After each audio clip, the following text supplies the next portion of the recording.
Coil relay का working हम कैसे समझा रहे हैं कि एक आपका जैसे मान लीजिए एक बस बार है, ठीक है। बीच में एक सर्किट ब्रेकर लगा हुआ है जो कि ये आपस में क्या है, कनेक्टेड होगा, ठीक है, जिससे कि इसमें करंट क्या कर रहा होगा, फ्लो कर रहा होगा।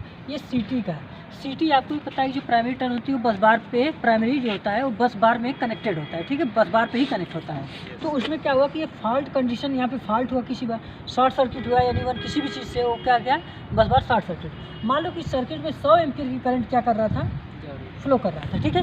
अब वो 100 एम्पीयर की करंट जब फ्लो किया और शॉर्ट सर्किट होने की वजह से, मान लो ये रेशियो 5:10 के रेशियो में चला था, तो ये जो सिटी था वो 5 के रेशियो में करंट को वो 1 के रेशियो में क्या कर रहा है, कन्वर्ट कर रहा है। कई लोग आप लोग को बताएंगे कि सिटी क्या कार्य करता है, तो लोग बोल देते हैं करंट को मेजर करता है, गलत है, ठीक है। कई बुक में भी आपको हो सकता है मिल जाए, लेकिन सिटी कभी करंट को मेजर नहीं करता, वो हाई करंट को लो करंट में कन्वर्ट करता है और वो क्या करता है, फिर उससे अमीटर के माध्यम से उसको हम क्या कर लेते हैं, मेजर कर लिया जाता है, ठीक है।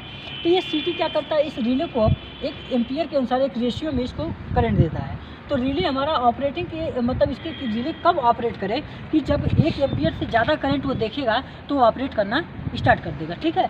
तो क्या हुआ कि अचानक इसमें फॉल्टिंग केस आया और अचानक जब भी फॉल्ट केस आया इसमें, ठीक है, तो ये करंट बढ़कर हो सकता है कि 200 एम्पियर हो चुका है, 2 गुना हो गया।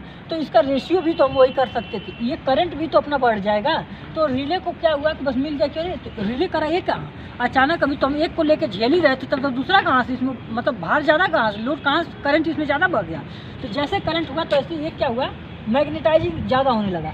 अब मैग्नेटाइजिंग हुआ तो ये क्या करने लगे कि इसको अपनी तरफ खींचा, और जब ये खींचा तो ये अपनी तरफ क्या कर लिया, खींचने के बाद ये दोनों शॉर्ट हो गए टर्मिनल, ठीक है।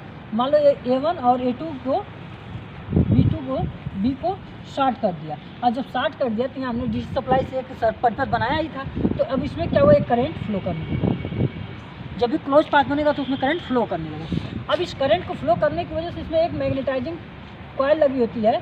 अब ये मैग्नेटाइजिंग ज़्यादा होने लगा, और जब मैग्नेटाइजिंग हुआ तो एक कॉइल को क्या करेगा, ट्रिप कराएगा अपने यहाँ से।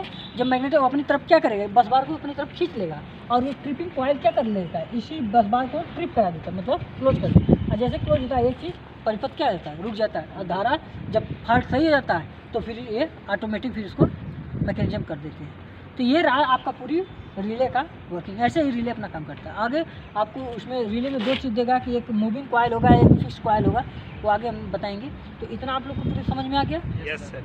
ठीक है, तो चलिए अब ये बिल्कुल आप बनाइए और रिले आप देख लीजिए कि स्टैटिक डिवाइस भी होती है, तो उसी हिसाब से आप लोग करिएगा।